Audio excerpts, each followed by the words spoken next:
Hi అండి, hello, నమస్తే, welcome to DD channel. మొన్న వెంకటేశ్వర స్వామి గోశాలలో చూసాం కదండి, అవే ఇవి గజరాజులు. వెంకటేశ్వర స్వామి వసంతోత్సవాలు ముందు వెళ్తున్నాయి. నేను ఆల్రెడీ చెప్పాను కదా, ఇవే గజరాజులు, పద్మావతి అని వీరమంగ ఏనుగులు. ఇలా స్వామివారి వాహనం ముందుగా ఈ రెండు ఏనుగులు ఊరేగింపుగా వెళ్ళిన తర్వాత స్వామివారి వెనక్కి రావడం జరుగుతుంది. సేవకులు ఎప్పటికప్పుడు 4 పురవీధుల్లో కూడా క్లీన్ చేస్తూ ఉంటారు. అలా క్లీన్ చేసిన తర్వాత స్వామివారు రథంపై ఊరేగింపుతో రావడం జరుగుతుందండి. ఆ రోజు మేము తిరుమల వెళ్ళిన సందర్భంగా స్వామివారి వసంతోత్సవాలు జరుగుతున్నాయి. హనుమాన్ జయంతి సందర్భంగా హనుమంతుని ముందు పెట్టుకొని ముందు ఒక వాహనంపై వచ్చి శ్రీకృష్ణ దేవేల సమేతంగా, అలాగే సీతారామ చంద్రప్రభు సమేతంగా, అలవేల్మంగ పద్మావతి సమేతంగా 3 వాహనాలపై వెంకటేశ్వర స్వామి వాహనాలపై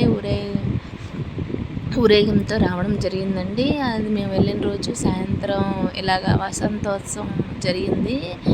అది మీరందరూ కూడా చూస్తారని నేను వీడియో తీసి పెట్టడం జరుగుతుంది. ఇవ్వండి, 3 వాహనాలపైన స్వామివారు ఊరేగింపుగా వచ్చారండి. 4 పురవీధుల్లోనే ఊరేగించి స్వామివారిని తీసుకెళ్ళడం జరిగిందండి.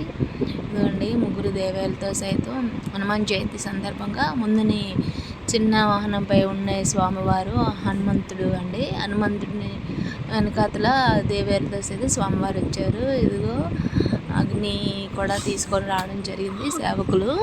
ఇదిగోండి, స్వామివారు మనకి పల్లకి మీద ఊరేగింతో వచ్చారండి. ఇదిగోండి, చిత్రాలు మంచి అందమైన చిత్రాలతోని స్వామివారు ఊరేగింపుతో వచ్చారు. ఆ రోజు మార్నింగ్ నుంచి స్వామివారికి వివిధ రకాల అభిషేకాలు, అర్చనలు, ఆరాధనలు అయ్యాయండి. అయిన తర్వాత సాయంత్రం మన 4 పురవీధుల్లో, తిరుమల క్షేత్రంలో 4 పురవీధుల్లో ఊరేగించడం కూడా జరిగింది. అవి వార్షిక వసంతోత్సవాల సందర్భంగా, అలాగే హనుమాన్ జయంతి సందర్భంగా జరగడం జరిగింది. ఇవ్వండి, స్వామివారు అందరిని చూసి దండం పెట్టుకోండి.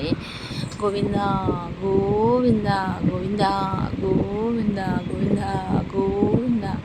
ఓం నమో వెంకటేశాయ, ఓం నమో వెంకటేశాయ, ఓం నమో వెంకటేశాయ. జై శ్రీమన్నారాయణ, జై జై శ్రీమన్నారాయణ, జై జై జై Srimannarayana. Thank you for watching అండి. Thank you.